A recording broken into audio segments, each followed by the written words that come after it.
नमस्कार अनि हार्दिक स्वागत छ कार्यक्रम विचार मन्थनमा। म उपेन्द्र बस्नेतको। आज हामी पारिवारिक निजी वन सङ्घले उठाएका सवाल र मुद्दाका विषयमा छलफल र बहस गर्दैछौँ। यसका लागि पारिवारिक निजी वन सङ्घ नेपालका अध्यक्ष जोगराज गिरी हामीसँग हुनुहुन्छ। यहाँलाई स्वागत छ कार्यक्रम विचार मन्थनमा। हस्, धन्यवाद उपेन्द्रजी, धन्यवाद। यो पारिवारिक निजी वनले उठाएका मुद्दाहरू अथवा अभियानहरू कहाँसम्म पुगेका छ? धन्यवाद उपेन्द्रजी, महत्त्वपूर्ण प्रश्नका लागि। बिहानको चिसो चिसो टाइममा चाहिँ तपाईँलाई धन्यवाद दिन चाहन्छु। अहिले विशेष गरेर पारिवारिक निजी वन सङ्घ नेपालले महत्त्वपूर्ण सवालहरू, महत्त्वपूर्ण नीतिगत सवालहरू उठाएको थियो र ती नीतिगत सवालहरूका विषयमा हामीले अहिले जिल्लामा, स्थानीय तहमा, प्रदेशमा र सङ्घमा गरेर हरेक उसमा चाहिँ नीतिगत बहसहरू, संवादहरू सञ्चालन गरेका छौँ र ती अभियानहरूले अहिले चाहिँ केही एउटा चाहिँ सुनौलो बिहानी मोडमा चाहिँ पारिवारिक जीवन सङ्घ नेपाललाई अथवा पारिवारिक जीवन किसानका सवालहरूलाई लिएको छ। जस्तो तपाईँलाई मैले भन्नुपर्दाखेरि वन नियावली 2075ले जुन खालको मार्गनिर्देशन गरेका थियो, त्यो मार्गनिर्देशन अनुसार वन ऐन 2076 पास भएको छ अहिले सङ्घीय संसदबाट। त्यसले चाहिँ त्यो अनुकूलको नबनाए पनि केही आधारभूत रूपमा केही स्रोतहरू, केही शक्तिहरू, केही पावरहरू, शक्तिहरूलाई चाहिँ विकेन्द्रीकरण गर्ने कुरामा चाहिँ यसले महत्त्वपूर्ण भूमिका खेलेको छ। अहिले चाहिँ पारिवारिक निजी वनहरू दर्ता गर्नका लागि हिजो तपाईँको चाहिँ नि उसलाई विशेष गरेर जिल्ला डिभिजन वन कार्यालयमा दर्ता गर्न जानु पर्थ्यो भने अहिले वन ऐन 2076 पास भइसकेपछि त्यो वन ऐन 2076ले स्थानीय सरकारलाई नै दर्ता गर्ने र त्यो पालिकाभित्र तपाईँको चाहिने काठहरू काट्नु पऱ्यो, अनुमति लिनु पऱ्यो भने स्थानीय सरकारले त्यो पालिकाभित्र लागू हुने गरी तपाईँको चाहिँ दिन सक्ने प्रावधान राख्न सक्ने, यो आफैमा महत्त्वपूर्ण पक्ष हो। मैले यो किन भनिरहेको छु भने स्थानीय सरकार भनेको तपाईँको चाहिँ सुनिने, देखिने, बुझिने सरकार हो। यो चाहिँ जनताको माझमा हुन्छ। यसले हरेक जनताका तपाईँको चाहिँ आधारभूत आवश्यकताहरू, आधारभूत कुराहरूको बारेमा प्रत्यक्ष रूपले सम्झाउनुहुन्छ र जानकारी राख्दछ। जस्तो तपाईँलाई उदाहरण दियो, कसको घरमा तपाईँको चाहिँ काउली फलेको छ, कसको घरमा चाहिँ दुध बेच्ने दुध दिने भैँसी छ, कसका घरमा चाहिँ छोराछोरीहरू स्कुल गएका छैनन् अथवा गरिब छन्, कसका घर के छ भन्ने कुरा प्रत्यक्ष रूपमा स्थानीय सरकारले देखेको हुन्छ। त्यसकारण चाहिँ त्यो हिसाबले पनि यो महत्त्वपूर्ण रह्यो। र अर्को कुरा चाहिँ भोलि यदि मानव स्थानीय सरकारले कतै कमजोरी गर्यो अथवा त्यो खालको चाहिँ केही अप्ठ्यारो पर्यो भने जनताले चाहिँ प्रत्यक्ष रूपले चाहिँ त्यो सरकारलाई चाहिँ भन्न सक्ने, बुझ्न सक्ने र आफ्ना मागलाई दाबी गर्न सक्ने चाहिँ ठाउँ भएको सरकार हो त्यो। यदि त्यही कुरा चाहिँ जिल्ला डिभिजन कार्यालय, त्यही कुरा चाहिँ प्रदेश, त्यही कुरा सङ्घमा भयो भने स्थानीय जनताहरू, पारिवारिक जीवन किसानहरू अथवा अन्य समुदायहरू त्यहाँसम्म पहुँच राख्न सक्दैनन्। त्यसकारण चाहिँ त्यो पहुँचको हिसाबले त्यो महत्त्वपूर्ण रह्यो। अर्को अभियान चाहिँ हामीले के थालेका छौँ भने अब यो कुरा गरिरहँदाखेरि अब चाहिँ यसका ब्याङ्किङ त वित्तीय प्रणाली चाहिँ यो क्षेत्रमा आउनुपर्छ। जस्तो अहिले तपाईँको चाहिँ सामान्य तरकारी खेतीका लागि अथवा बाख्रा पालनका लागि अथवा तपाईँको चाहिँ कुखुरा पालनका लागि चाहिँ वित्तीय प्रणालीहरूले तपाईँको चाहिँ ऋण लगानी गर्ने प्रक्रिया छ। तर त्यही ठाउँमा भएको त्यही जग्गा राख्यो भने किसानले चाहिँ तपाईँको ऋण पाउँछ, तर त्यही जङ्गल राखेर चाहिँ उसले ऋण पाउँदैन। त्यसकारण चाहिँ त्यो ऋण चाहिँ प्राप्त गर्नुपर्छ भन्ने हामीले चाहिँ कुरा गरेका छौँ। भनेको अब किसानको जग्गामा, बारीमा, खेतमा भएका रुखहरूलाई पनि अब बैङ्कमा राखेर पैसा निकालेर त्यसबाट कामकाज चलाउन पाउनुपर्छ भन्ने खालको माग तपाईँहरूको हो? होइन, त्यस्तो भन्दा पनि त्यो एउटा घरयासी कामको लागि मात्रै मैले भनिरहेको छैन। घरयासी कामका लागि चाहिँ गर्ने त्यो अनुत्पादकमा खर्च हुनसक्छ। मेरो भनाइ के हो भने अहिले तपाईँलाई चाहिँ म जानकारी गराउँ, अहिले तपाईँको चाहिँ पारिवारिक निजी वनका किसानहरू अथवा अरू वन क्षेत्रका तपाईँको चाहिँ रुखहरू चाहिँ काटेर के तपाईँको सस्तो मूल्यमा चाहिँ काठ व्यवसाय गर्ने मान्छेहरूले लिइराखेका छन्। जस्तो म तपाईँलाई उदाहरण दिउँ, तपाईँको चाहिँ अहिले नरम काठहरू त कुकाठ, हाम्रो स्थानीय भाषामा कुकाठहरू तपाईँको चाहिँ लिनु पऱ्यो भनेदेखि कुकाठहरू तपाईँको चाहिँ तपाईँको चाहिँ 100 अथवा 50 पर सिएफटी काठ तपाईँको चाहिँ पर मूल्यमा लिन्छन्। तर त्यो कार्ड चाहिँ तपाईँको काठमाडौँ पुग्दाखेरि, त्यो कार्ड चाहिँ नारायणघाट पुग्दाखेरि, त्यो कार्ड चाहिँ तुलसीपुर आइपुग्दाखेरि तपाईँको मलाई लाग्छ 4500 तुलसीपुरमा आइपुग्दा 4500 5000 रुपियाँ पर सेफ्टी कार्ड हुन्छ। तर त्यो कार्ड चाहिँ काठमाडौँ पुग्यो भने 6500 पर सेफ्टी कार्ड हुन्छ। हाम्रो भनाइ के हो भने यदि ब्याङ्किङ रूपमा त्यसले ऋण लियो भने त्यहाँका किसानहरू, त्यहाँका पारिवारिक निजीवन किसानहरू मिलेर तपाईँको वन उद्यम स्थापना गर्ने। तपाईँको चाहिँ कच्चा पदार्थ बेच्ने होइन। अब हामीले बेच्ने के हो भने अब सके त्यसलाई चाहिँ चिरान गरेर लगडी बेच्ने र त्यसपछि पनि अझ सक्यो भने झ्यालढोका बनाएर बेच्ने अथवा अरू सामग्रीहरू बनाएर तपाईँको त्यसको मूल्य चौगुना मूल्य चाहिँ गाउँसम्म पुगोस् भन्ने हाम्रो अभिप्राय हो। त्यो कारणले चाहिँ हामी त्यो भनेको। अब त्यसपछि त्यो पारिवारिक निजी वन भनेर लगाउने किसानहरू जो हुनुहुन्छ उहाँहरूले अहिले जे जति लाउनु भएको छ त्यो लगाएको त उहाँको तपाईँको प्रत्यक्ष रूपमा उहाँको आफ्नो श्रमले, आफ्नो स्रोतले मात्रै गर्नुभएको छ। जति सक्नुभयो त्यति गर्नुभएको छ। यदि सरकारले पनि त्यसमा सहयोग गर्यो, ब्याङ्किङ वित्तीय प्रणाली पनि आयो भने आर्थिक समृद्धिको सबैभन्दा महत्त्वपूर्ण मेरुदण्ड चाहिँ त्यो हुनसक्छ। म तपाईँलाई जानकारी गराउँ, अहिलेको गएको वर्ष आर्थिक वर्षमा तपाईँको 70% काठ पारिवारिक निजीवन किसानहरूको चाहिँ जङ्गलबाट आयो भनेर वन विभाग बोल्छ। वनका सचिव विश्वनाथ ओलीले तपाईँको चाहिँ त्यो कुरा हाम्रो कार्यक्रममा आएर बोल्नु भएको छ। भनेदेखि त त्यति ठुलो तपाईँको क्षेत्र चाहिँ अब यसलाई व्यवस्थापन कसरी गर्ने, आर्थिकको तपाईँको चाहिँ त्यो मेरुदण्डलाई कसरी उनको घरभित्र पुर्याउने भन्ने कुरा चाहिँ महत्त्वपूर्ण कुरा हो।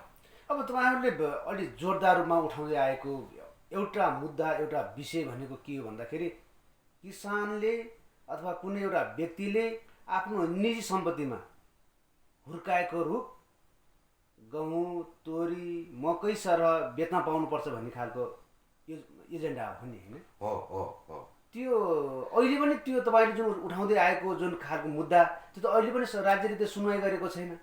अब यो राज्य जनताप्रति जवाबदेही हुनुपर्छ भन्ने सैद्धान्तिक प्रिन्सिपल हो, होइन? तर सैद्धान्तिक बहसको विषय हो। तर अब मैले भनेको हामीले उठाएको एजेन्डा के हो भने त्यही बारीमा उम्रेको तपाईँको चाहिँ अन्न बाली, मकै बाली, धान बाली, यो सबै चिजहरू चाहिँ उनीहरू स्वविवेकले स्वतन्त्र रूपले तपाईँको चाहिँ बिक्री गर्न पाउने।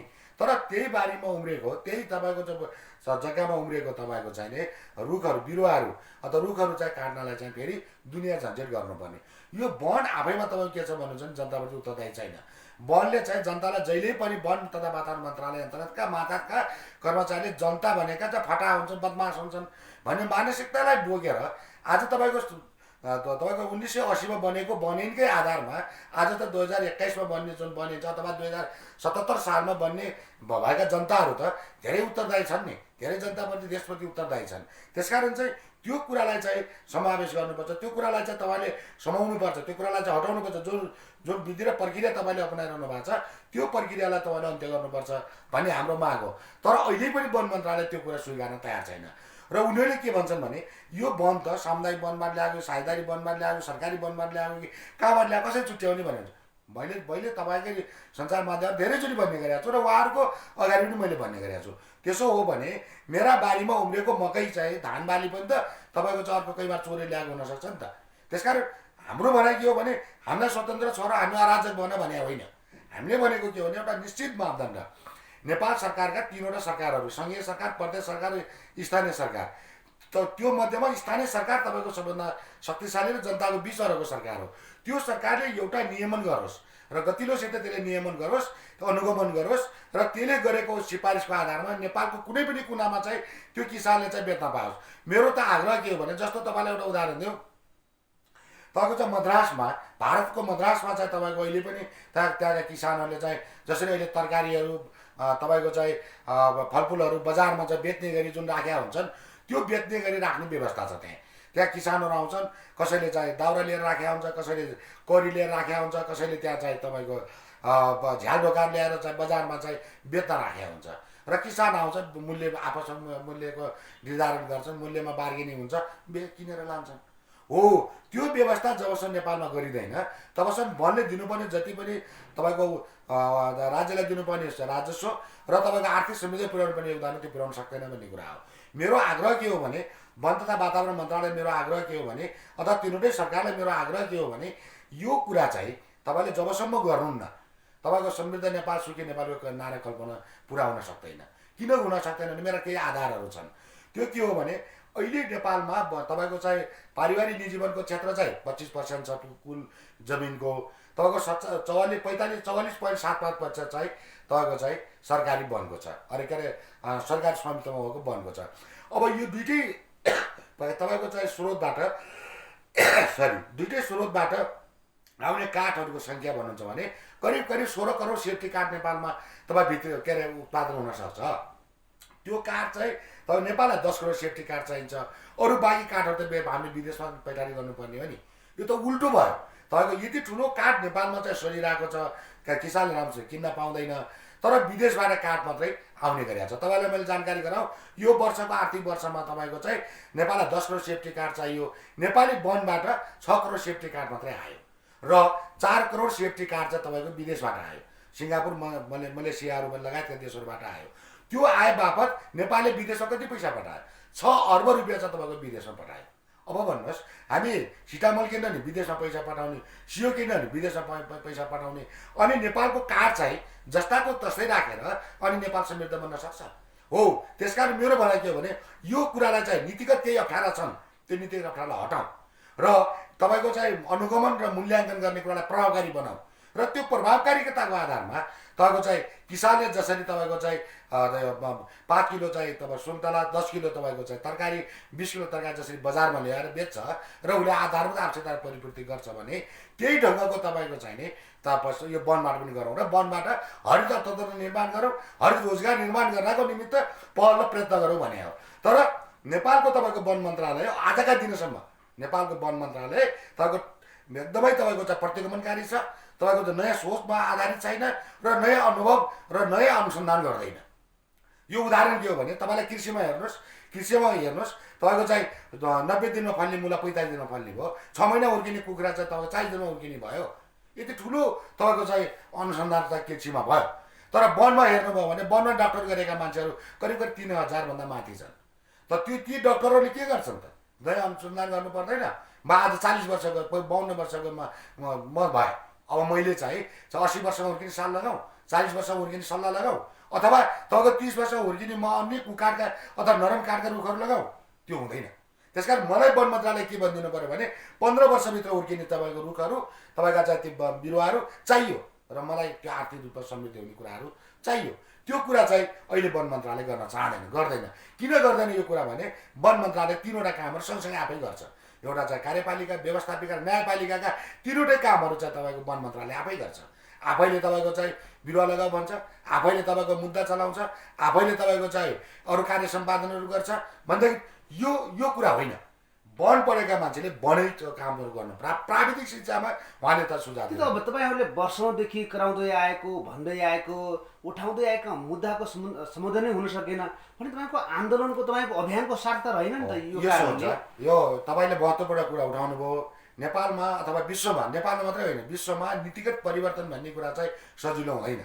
तपाईँको चाहिँ दुनियाँमा तपाईँ जनताका अधिकारका विषयमा लडाइँहरू दुनियाँ ठाउँमा हुन्छन्। आज तपाईँको चाहिँ यत्रो तपाईँ छुवाछुतको एउटा मुद्दा लिनुहोस्, आज त 2021 सालमा छुवाछुत मुक्त तपाईँको चाहिँ देश अथवा छुवाछुत गरे बाबत यति जरिवाना यति भन्छ। आज स्टिल नाउ अहिले पनि तपाईँको चाहिँ समाजमा छुवाछुत छ।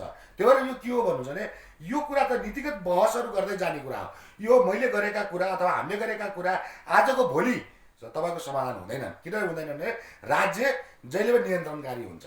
त्यो नियन्त्रणकारी राज्यले तपाईँको चाहिँ जनताका आधारभूत कुराहरूका विषयमा ऊ चाहिँ त्यहाँतिर जाँदैन। त्यसकारण चाहिँ जब सत्ताभन्दा बाहिर पार्टीहरू निस्किन्छन्, जनताका पक्षमा धेरै कुरा गर्छन्, जब सिंहदरबारभित्र चाहिँ जब छिर्छन् तब 4-6 पटक बुट बजार दियो भने जनताका आवाजहरू सब बिर्सिन्छन्। यो दुर्भाग्य हो, दुनियाँको इतिहासमा हुने कुरा हो। तपाईँले भने जस्तो मैले आज हामी 6औँ हामी वार्षिक उत्सव मनाएर हामी निस्केका छौँ। आज 6औँ वर्षमा कम्तीमा पनि हामीले 4वटा नीतिहरू चाहिँ परिवर्तन गराउन सफल भएका छौँ। दुनियाँमा यस्तो चिजहरू भएको छैन। तर तपाईँले भनेको यो पुग्दो छैन, म मान्छु। तपाईँको कुराप्रति, तपाईँको प्रश्नप्रति म सहमत छु। यो कुरा चाहिँ मैले कुरा गरिरहेको छु, म गरिरहेको छु, मेरो सङ्गठनले गरिरहेको छ अथवा त्योभित्र लागिरहेको छौँ। हामी अहिले हरेक पालिकामा तपाईँको चाहिँ वन ऐन बनाउने र तपाईँको चाहिँ प्रदेशमा बनाउने र सङ्घमा बनाउने कुरामा चाहिँ लागिरहेछौँ। तर यो चिजहरू चाहिँ तपाईँले सोचे जस्तो, मैले सोचे जस्तो भात पकाएर खाने जस्तो पनि होइन। भात पकाउने कुरा पनि समय लाग्छ, तपाईँको चामल बनाउनु पऱ्यो, तपाईँको दाउरा जोड्नु पऱ्यो, तपाईँको कति पानी हो के हो सबै कुरा गरेपछि मात्रै आधा घन्टापछि खाना पाइन्छ भने जस्तै तपाईँको यो नीतिगत बहस भन्ने कुरा चाहिँ भात खाए जस्तो होइन, तर यसलाई चाहिँ निरन्तर रूपमा चाहिँ चलाइराख्नुपर्छ। तपाईँ समय सापेक्ष आज एउटा नीति परिवर्तन भयो, भोलि समयले अर्को नीतिको माग गर्न सक्छ। त्यसकारण तपाईँले भने जस्तो आजको भोलि सबै चिजहरू हुन्छ भन्ने। तर अब यो मथिल्लो तहमा अलि ठुल्ठुला कुराहरू मात्रै भयो कि अहिले जनताले आफ्नो घर आँगनमा बारीमा काल्नाकालीमा हुर्किएका बिरुवाहरू जिङ्गट इपिलिपी बोकाइनो बेच्नु पऱ्यो भने करतिरको रसिद वडाको सिफारिस सब डिभिजनलाई गएर सोध्नुपर्ने, सब डिभिजन वनलाई कार्यालय गएर सोध्नुपर्ने, त्यहाँबाट ट्रान्सफर लाउनु पर्ने, यो अन्त्य कहिले हुन्छ? हो यही कुरा तपाईँहरूसित त मैले भनेको छु, मैले ठाउँमा मैले भन्ने गरेको छु। अहिले नेपालमा 24वटा प्रजातिहरू खुल्ला गराउन हामी सफल भयो। जस्तो वृक्षारोपण गरिएको सिसौ तपाईँले कहीँ सोध्नु पर्दैन, तपाईँ कसैलाई सोध्नु पर्दैन, तपाईँ गएर काट्नुहोस्। कसैले तपाईँ त्यो कुरा काट रोकेछ भने मलाई फोन गर्नुहोस्, म त्यसलाई तुरन्त ठाउँका ठाउँ कारवाही गर्छु, गराउन लाउँछु म। अब त्यसै गरी तपाईँको चाहिँ इपिलिपिल भयो, मोर्लाटो भयो, तपाईँको चाहिँ के अरे तपाईँको चाहिँ आँप भयो लगायतका बिरुवाहरू अहिले 24 प्रजातिहरू तपाईँको चाहिँ नरम जातका काठहरू चाहिँ फुका गरिएको छ। र हामी अरू काठहरू पनि फुका गर्नका निमित्त हामी बहस गरिरहेका छौँ। हामीले के भनिरहेका छौँ भने अहिले वन नियमावली 2000 भनेको तपाईँको कुरालाई आधार मान्ने हो भने यदि किसानलाई आर्थिक अभाव टार्नको लागि उसले आफ्नो घर अगाडि हुर्किएको अथवा भएको आँपलाई सजिलै बेच्न सक्छ, सजिलै कसलाई सोध्नु परेन। वृक्षारोपण गरिएको तपाईँको चाहिँ सिसौ पनि वृक्षारोपण गरिएको सिसौ बाँस लगायतका रुखहरू काटेर आउनुहोस्। कुन तपाईँको चाहिँ वनका कर्मचारीले रोक्छन् त्यो रोकेकै ठाउँबाट मलाई कल गर्नुहोस्, म त्यसपछिका अरू नीतिगत कुराहरू अरू बहस गर्न म तयार छु। तर अब त्यो प्रजातिहरू पनि हेर्नुहोस्, म तपाईँहरूलाई मैले अहिले सबै 24वटा प्रजातिहरू मसित कण्ठ भएनन्। 24वटा प्रजाति हामीले स्थापना गरेदेखि 24वटा प्रजातिहरू खुलाउन सफल भएका छौँ। त्यो काठहरू तपाईँले कसैलाई जानकारी नगराइकन, जसरी गहुँ बाली तपाईँले बेच्नुहुन्छ, धान जसरी बेच्नुहुन्छ, तपाईँमा जुन तरकारी बेच्नुहुन्छ त्यही ढङ्गले बेच्न सक्नुहुन्छ। तर यो कुरा चाहिँ फेरि पनि के छ भने हाम्रा पारिया नियोजन किसानहरूलाई पनि जिल्ला डिभिजन वन कार्यालय गरेका सबै कुरा चाहिँ ठुलो लाग्छन्, अथवा काठ व्यवसायको चाहिँ काठ कारणले पनि यो कुरा हुनसक्छ। तर मेरो भनाइ के भने यदि तपाईँको वृक्षारोपण गर्नुभएको दाङ हो, दाङमा चाहिँ वृक्षारोपण गरिएका सिसौहरू छन्, तपाईँको चाहिँ बाँसहरू छ, यो बाँस काट्नका लागि कसैले रोक्यो कसैले केही गर्यो भने मलाई कल गर्नुहोस्, म तुरन्त त्यो विषयमा म त्यो कुरालाई चाहिँ निराकरण गरेर लाग्नेछु। र अब यो एउटा कुरा के पनि हो भने अधिकार मागेर पाइँदैन, अधिकार लडेर पाइन्छ। त्यसकारण चाहिँ लड्ने कुरामा पनि हामी सबै सचेत हुनुपर्छ। हामी माताका के अरे पारिया नियोजन किसानहरू पनि सचेत हुनुपर्छ। र यो आन्दोलनमा म तपाईँ सबै पारिया नियोजन किसानहरू सबैलाई म चाहिँ आग्रह गर्न चाहन्छु कि तपाईँले वन नियावलीहरूमा परिपत्रमा जुन निकालिएका 24वटा प्रजाति छन् त्यो एकचोटि हेर्नुहोस्। त्यो तपाईँको बारीमा छ भनेदेखि त्यो बारीमा भएको त्यो रुख काट्नुहोस्, र त्यो काटे बापत यदि त्योमा उल्लेख भएको नामहरू काटे बापत वनका कुनै पनि कर्मचारीले चाहिँ त्यो अवरोध गरेछ भने त्यसको क्षतिपूर्ति सहित दिलन जिम्मा मेरो भयो। अब यो यतिका कुरा गर्दै गर्दै पारिवारिक निजी वन सङ्घले रुख सजिलैसँग बेच्न पाउनुपर्छ भन्ने त कुरा सिकायो, तर रोप्नुपर्छ, बाँस जमिनमा वृक्षारोपण गर्नुपर्छ भन्ने खालको कुरा सिकाएको छैन भन्ने खालको पनि गुनासो होइन। यो फेरि मनगढन्त्य कोही प्रश्न भए उपेनजी, किनभने नि यो वर्ष मात्रै हामीले 5 लाख तपाईँको चाहिँ नेपालभरि वृक्षारोपण गरेको। तर प्रचार त हुन सक्ने, तपाईँले कहाँ रोप्नुभयो कुन ठाउँ रोप्नु भन्ने तपाईँको चाहिँ नेपालमा चाहिँ तपाईँको चाहिँ अब नेपालभरिका कुरा गर्दैछु, मेची महाकालीको कुरा गर्दैछु। तपाईँकै नजिकै तपाईँकै वडा तुलसीपुर नगरपालिकाको वडा नम्बर 1, वडा नम्बर 3, वडा नम्बर 4 मा 17,000 टिमुरका बिरुवा रोपेको ठाउँ यही हो। र त्योसित प्लस तपाईँको चाहिँ 3,000 तपाईँको चाहिँ फलफुलका बिरुवा रोपेको ठाउँ पनि यही हो। तपाईँको चाहिँ बर्दियामा जानुहोस् 3 लाख 3.5 लाख तपाईँको चाहिँ रुपियाँ चाहिँ तपाईँको चाहिँ वृक्षारोपण हुन्छ। तपाईँको चाहिँ करिब तपाईँको चाहिँ झापामा जानुभयो भने करिब 1 लाख बिरुवाहरू रोपिएको छ। भन्दाखेरि हामी काट्ने मात्रै कुरामा जोड दिँदैनौँ। हामीले त के भनेका छौँ भने यसले वृक्षारोपण गर्नु पर्यो। जुन ठाउँमा हाम्रो जग्गामा खाली रहन्छ, जुन जग्गा हामी खेतीयोग्य बनाउन सक्दैनौँ त्यो ठाउँमा बिरुवा रोप्नुहोस्। बिरुवा रोपेर त्यसले दुईटा खालको महत्त्वपूर्ण योगदान दिन्छ। एउटा योगदान त उसले तपाईँको चाहिँ बिरुवाले दिने आम्दानीको कुरा छँदैछ, दोस्रो कुरा चाहिँ जुन जलवायु परिवर्तन न्यूनीकरण गर्ने कुरा, जैविक विविधता संरक्षण गर्ने कुरा र पर्यावरणलाई सन्तुलन राख्ने कुरा पनि त्यसले महत्त्वपूर्ण योगदान गर्छ। र यो त यस्तो उर्वरा शक्ति हो, तपाईँको चाहिँ आफ्ना बारीमा सामान्य हामी किसानी मान्छे, हाम्रा बारीमा तपाईँको चाहिँ डाले घाँस त्यहीँ छ, त्यहीँ तपाईँको घाँस काट्ने त्यहीँ छ, त्यहीँ दाउरा हुन्छ, त्यहीँ तपाईँको आफ्नो बारीमा चाहिँ भएका रुखहरूले घर बनाउन मिल्छ भने कोही दुनियाँमा मूर्ख छैन कि सरकारी वन हस्तक्षेप गर्न चाहोस्। आज तपाईँको सरकारी वन चाहिँ वृद्धि भयो, 44.75% भयो भनेर जुन चाहिँ तपाईँको चाहिँ कुरा आएको छ, यो कुरा चाहिँ गरेको महत्त्वपूर्ण योगदान गरेको भने पारिवारिक जीवनले गरेको, किनभने किसानले आफ्ना आधारभूत कुराहरू त्यही सम्पन्न गरे। र दोस्रो तपाईँको रेडियो मार्फतमा जानकारी गराउँ, महत्त्वपूर्ण कामहरू पनि भएको छ। अहिले चाहिँ अब एसियामा तपाईँको चाहिँ सबैभन्दा धेरै वन वृद्धि गर्नेमा भुटानपछि नेपाल हो है। त्यसका लागि चाहिँ म सबै वन अभियानकर्मी, वनमा लाग्ने तपाईँको चाहिँ वन विज्ञहरू, वनका चाहिँ तपाईँको चाहिँ किसानहरू, सामुदायिक वनका उपभोक्ता समितिहरू सबैलाई म धन्यवाद दिन चाहन्छु तपाईँको रेडियो मार्फत। किनभने एसियामा सबभन्दा धेरै वनको वृद्धि गर्ने भनेको भुटान, त्यसपछिको नेपाल हो। त्यसका लागि पनि हामी छलफल गर्दैछौँ। अहिले तपाईँको चासोको विषय छ, तपाईँको न्युयोर्क टाइममा तपाईँको BBC नेपाली सेवाले BBCले तपाईँको आएर अनुसन्धान गर्न खोज्दैछ। 1 महिनापछि चाहिँ मलाई लाग्छ तपाईँको रेडियो मार्फत म नयाँ सन्देश दिन सक्नेछु कि हामीले समन्वय गरिरहेका छौँ र उनीहरू कसरी वन बढ्यो नेपालमा वन बढ्नका कारणहरू के हुन् भनेर उनीहरू त्यहाँबाट उहीँबाट तपाईँको चाहिँ ड्रोनहरू, उहीँबाट तपाईँ विज्ञहरू ल्याएर चाहिँ नेपालको वन कसरी वृद्धि भयो भनेर चाहिँ उनीहरू खोज नीति गर्ने एउटा तपाईँको चाहिँ इतिहास रच्नका लागि उनीहरू आउँदैछन् र त्यसका लागि चाहिँ हामीले समन्वय सम्पर्क गरिराखेका छौँ। र भोलि नेपालको इतिहासमा चाहिँ तपाईँको सगरमाथाको देश भनेर जुन चिनिन्थ्यो, अब चाहिँ वन वृद्धिको देश गर्ने, नेपालमा वन विनाश भइरहेको छ। वर्षेनी तपाईँको विश्वबाट वन विनाश हुने क्रम तीव्र गतिमा अगाडि बढिरहेको छ। त्यो वन वृद्धि विनाश हुने ठाउँबाट मुक्त गरेर नेपाल जुन वन वृद्धि गर्ने कुरामा आइरहेको छ, त्यो कुरा चाहिँ हामी अब विश्वलाई चिनाउन चाहन्छौँ। त्यो चिनाउने कुरामा मेरो चाहिँ ठुलो भूमिका रहनेछ र म त्यो काममा चाहिँ लागिरहेको जानकारी गराउन चाहन्छु। अब यो मान्छेको जीवनमा आर्थिक परिवर्तन ल्याउने सवालमा वनमा कृषिमा आधारित उद्यमहरू सञ्चालनका लागि र त्यो सञ्चालनको लागि आर्थिक लगानी व्यवस्था पनि गर्नुपर्ने होला, यसतर्फ यहाँहरू केही ध्यान गएको छ? एकदमै गएको छ। अब हामीले के भनेको छ भने यो सन् 2008 देखि नै हामीले यो हरित रोजगार, हरित अर्थतन्त्र निर्माण भनेर विभिन्न खालका अभियानहरू, विशेष गरेर सामुदायिक वन उपभोक्ता महासङ्घ, पारिवारिक जीवन सङ्घ नेपाल लगायतका संरचनाहरूले त्यो कुरालाई चाहिँ हामीले अगाडि बढाइराखेका छौँ।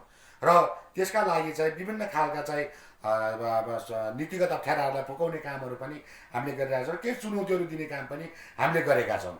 जस्तो तपाईँलाई अहिले तपाईँको रेडियो मार्फत जानकारी गराउँ, पालिका तहमा हिजो तपाईँको किलोमिटरको व्यवस्था थियो।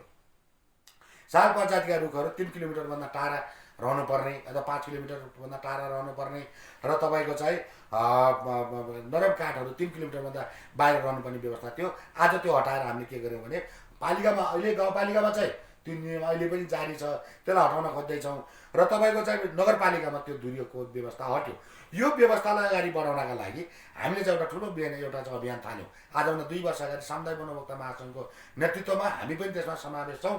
र तपाईँको चाहिँ एउटा उद्योग सामुदायिक वन उपभोक्ता समूहहरूले, 7वटा सामुदायिक वन उपभोक्ता समूहले चाहिँ उद्योग खोले र त्यो उद्योग खोलेपछि तपाईँको त्यो गाउँपालिका पर्दथ्यो। हामीले जारी त्यो गाउँपालिकामा स्थापना गरेको। त्यो पालिकामा चाहिँ त्यो उद्योग उद्यान गर्नका निम्ति सङ्घीय वन मन्त्री र सङ्घीय वन सचिव जाने, वन तथा वातावरण मन्त्रालयका सचिव जाने कुरा थियो। तर उहाँहरूले त्यो पालिकामा त गाउँपालिकामा त्यो दूरीको व्यवस्था नहटाउन सकेका कारणले सङ्घीय मन्त्रालयका कर्मचारी जान सकेन अथवा मन्त्री जान सकेन। र पछि हामीले चाहिँ तपाईँको प्रदेशका प्रमुखहरूलाई चाहिँ लगेर, प्रदेशका तपाईँको मुख्यमन्त्रीलाई लगेर उद्घाटन गरायौँ। भन्दै हेर्नुहोस् न, एउटा मन्त्रालयको तपाईँको वन मन्त्रालयको वनको मन्त्री, वन तथा वातावरण मन्त्रालयको मन्त्री र सचिवले चाहँदा पनि तपाईँको चाहिँ त्यो परिवर्तन गराउन सकेन। हेर्नु है, कस्तो ब्युरोक्रास, कति तपाईँको चाहिँ जगडिएर बसेको छ भने त्यसको एउटा द्रुत प्रमाण हो। त्यसकारण चाहिँ अहिले हामीले त्यो काम गराउन सफल भएका छौँ। जबसम्म नेपालमा जसरी तपाईँको चाउचाउ बेच्ने, बिस्कुट बेच्ने अथवा तपाईँको चाहिँ अरू कुरा गर्ने कुरामा जबसम्म त्यो कुराको व्यवस्थापन गर्न सकिँदैन, त्यो कुराको नीतिगत रूपमा त्यो व्यवस्थापन गर्न सकिँदैन, तबसम्म नेपालको वनले तब हामी सोचे जस्तो उपलब्धि दिन्छ भन्ने कुरामा चाहिँ मलाई विश्वास छैन। अब हामी कार्यक्रमको अन्तिम चरणमा आइपुगेका छौँ। मैले सोध्न छुटेको तपाईँले भन्न खोजिरहेको के छ? यसमा चाहिँ अब तपाईँहरूको यो चाहिँ यो सञ्चार माध्यमबाट अहिले सबैभन्दा ठुलो कुरा के हो भने हाम्रो देशमा, हाम्रो भूगोलमा अहिले चाहिँ रुखबाट अथवा वनबाट महत्त्वपूर्ण उपलब्धिहरू हासिल गर्न सकिनेछ र महत्त्वपूर्ण आर्थिक समृद्धिका कुराहरू अगाडि बढाउन सकिनेछ। यसलाई वन मात्रै होइन, यसलाई कृषिमा वनको आधारमा वनमा आधारित भएर अगाडि बढ्नुपर्छ र तपाईँको चाहिँ वन उद्यमहरू हाम्रो तपाईँको यो संविधानले नै समाजवाद उन्मुख तपाईँको अर्थतन्त्र निर्माण गर्ने भनेर परिकल्पना गरेको छ।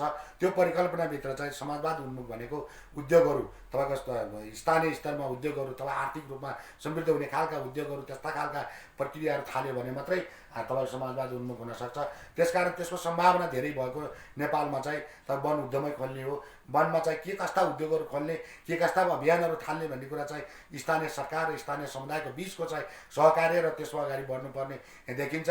र त्यसको सँगसँगै हाम्रो नेपालमा चाहिँ अहिले नेपाल लुम्बिनी प्रदेश एउटा भाग्यमानी प्रदेश पनि हो। तपाईँको चाहिँ अहिले विश्व ब्याङ्कको तपाईँको एउटा ठुलो वन लगानी कार्यक्रम भनेर नेपालमा आएको छ र त्यसले चाहिँ प्रदेश 2 र प्रदेश लुम्बिनी प्रदेशमा त्यसले काम गर्ने भनेर चाहिँ डिसिजन पनि भएको, निर्णय पनि भएको छ। करिब 76 अर्ब रुपियाँको पैसा भएको चाहिँ ऋण लगानी कार्यक्रममा चाहिँ वनमा उद्योग खोल्ने, वनमा चाहिँ वृक्षारोपण गर्ने, वनलाई अझ समृद्धिको ढोका खोल्ने भनेर आएको छ र सबै किसानहरू त्यतातिर लाग्न म आग्रह गर्न चाहन्छु। दोस्रो कुरा चाहिँ म के आग्रह गर्न चाहन्छु, सबै पालिकाहरूले चाहिँ अब वन ऐन स्थानीय वन ऐन बनाएर त्यसलाई वन वातावरण महाशाखा स्थापना गरेर त्यहाँ वन कर्मचारी तपाईँको नियुक्ति गरेर अगाडि बढ्नको लागि चाहिँ म विनम्रतापूर्वक आग्रह गर्न चाहन्छु। तुलसीपुर महानगरपालिकाबाट सिक्न म आग्रह गर्न चाहन्छु। अहिले तुलसीपुर महानगरपालिकाले वन ऐन बनाएर वन वातावरण महाशाखा स्थापना गरेर कर्मचारी पनि वनकै कर्मचारी राखेर जुन आफ्नो पोजिसन क्रिएट गर्दैछ त्यो पोजिसन क्रिएट गर्न अन्य गाउँपालिका नगरपालिका सबैलाई आग्रह गर्न चाहन्छु र पारिवारिक निजी जीवनको समृद्धि त्यसका नीति अप्ठ्याराका निमित्त फुकाउनका निमित्त म सबै नीति निर्माताहरूसित विनम्रतापूर्वक आग्रह गर्न चाहन्छु र जुन बोल्ने मौका दिनुभयो, जुन मलाई यहाँ अवसर प्रदान गर्नुभयो त्यसका लागि म प्रकृति FM 93.4 मेगाहर्जलाई चाहिँ हार्दिक धन्यवाद दिन चाहन्छु। पारिवारिक जीवनबाट सङ्घ नेपालको तर्फबाट र मेरो व्यक्तिगत तर्फबाट तपाईँहरूप्रति कृतज्ञता व्यक्त गर्न चाहन्छु। धन्यवाद। रेडियोसम्म आएर आफ्नो महत्त्वपूर्ण समय दिएकोमा यहाँलाई पनि धेरै धन्यवाद। भयङ्कर फोन आयो। पारिवारिक निजी वन सङ्घ नेपालका अध्यक्ष जोगराज गिरीसँग गरेको छलफलसँगै आजको विचार मन्थनको समय सकिएको छ। म उपेन्द्र पनि बिदा हुन्छु। नमस्कार।